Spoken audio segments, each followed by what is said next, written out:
Air raid sirens are sounding out across multiple regions in Ukraine again on Tuesday, with the emergency services warning of more Russian strikes, a day after a series of Russian attacks left at least 19 people dead and over 100 injured. Tuesday, October 11, 2022, CNBC.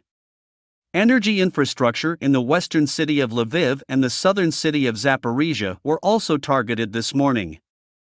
In his midnight address on Monday, Ukrainian President Volodymyr Zelensky declared that his country would not be intimidated by the strikes that day, which were directed at a number of locations, including the capital city of Kiev.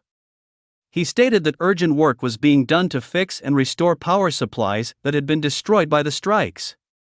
The numerous Russian assaults came a few days after an explosion damaged a portion of the Kerch bridge, which connects the Russian mainland to Crimea, which Moscow illegitimately annexed in 2014.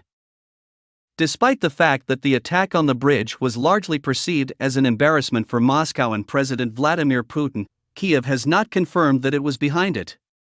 Tuesday's emergency summit of the group of 7 heads of the world's most industrialized nations will be used to discuss Russia's conflict in Ukraine. Zelensky requested additional air defense weaponry. High-ranking officials Monday voiced astonishment and sorrow over the strikes in the United States, the European Union, and at the UN. Through a spokesperson, UN Secretary-General Antonio Guterres expressed his horror at the strikes and claimed they marked an escalation of the conflict. As a result of the strikes, Ukraine's energy ministry announced it would stop exporting electricity to the EU as of Tuesday. The strikes have seriously damaged areas of the country's energy grid.